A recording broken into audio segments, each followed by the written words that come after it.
The Saskatchewan government is ringing the alarm over artificial intelligence. The province says Ottawa must follow the United States and ban the use of AI-generated voices. Here's an example of a very recent one.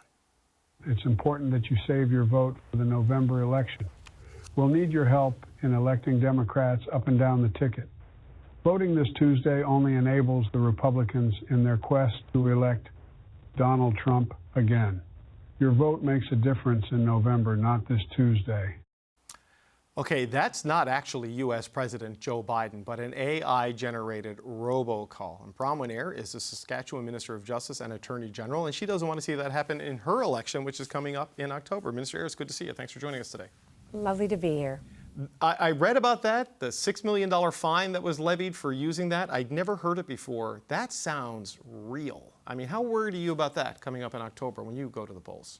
Well, I think we should all be worried about the impact of this and really the potential fallout for election integrity and democracy and really the weaponization of tech.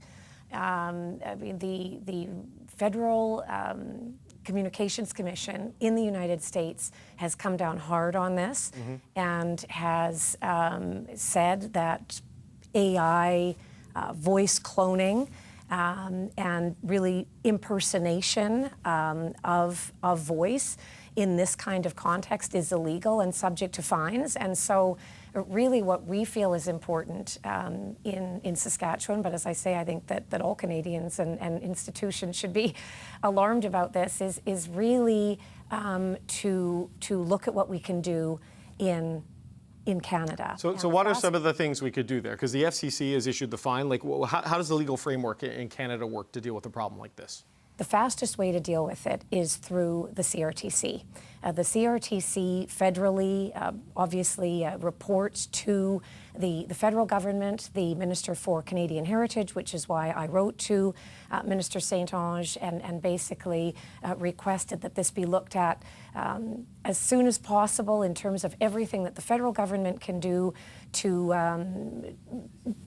to address this. And the CRTC, through its rules on unsolicited telecommunications, can deal with this, we think, the most quickly. There are a number of pieces of legislation that are working their way through the federal parliament. One is Bill C-65, which deals with the federal elections operations, and there is some wording in there around impersonation regardless of medium. Right. That's hopeful, but it's only at first reading.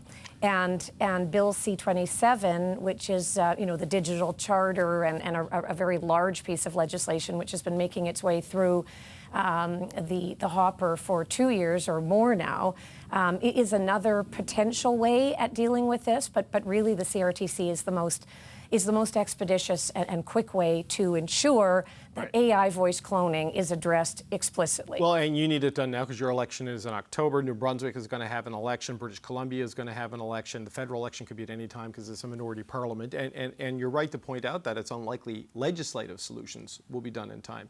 So in terms of, I know you say you've written Minister St-Onge, but what about direct conversations with the CRTC? Have you heard anything back from them on their capacity and willingness to deal with this in time? I have not yet, and hope to have that conversation, with Minister St-Onge and to talk about, what we can all do in this space. I mean, obviously the CRTC and that side of it is federal. Provincially, we're looking at everything we can do legislatively.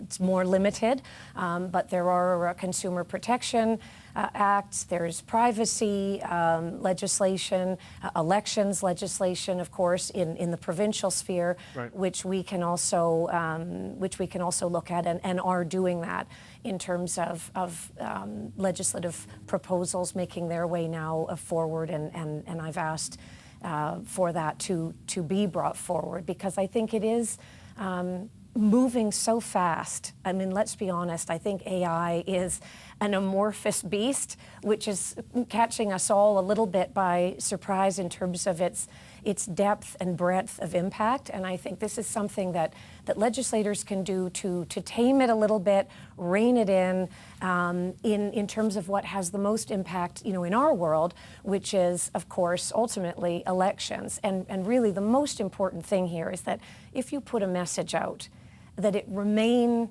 the case, that be a message which is endorsed by you as a leader, right. You as a premier, you as a prime minister, and down the line in terms of everyone who's running. You do not want to lose control of voice and image, and I think this is a good start in terms of addressing, this rapidly evolving new issue. No, I hear you. There's an endless stream of AI fake videos of me on Facebook talking to Warren Buffett, Elon Musk, Wayne Gretzky, all kinds of people. So you can see how it can be used. These are kind of clumsy, but the voice one is a tricky one.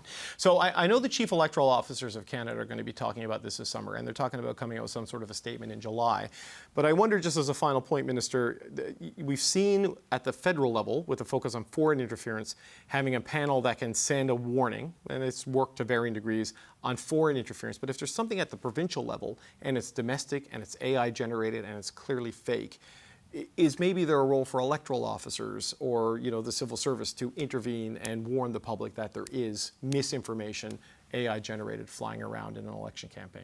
There certainly is, and again, I think it's all hands on deck on this one. I think why we're starting with Minister St. Onge and the federal government, and really by extension the CRTC, is because if the CRTC moved to explicitly lay out that AI voice cloning, right. fakery, robocalling, auto dialing, all of these things which fall under its remit, it could be dealt with, very expeditiously and very quickly. Statements are great, and we can all do our part, certainly, but I think it's something that we could see done very quickly, which would apply across the country. And I think that's what we're really looking for, is that consistency that really, in this case, because of unsolicited telecommunications, only the CRTC can really achieve, and it can do it quickly through its rules on its books.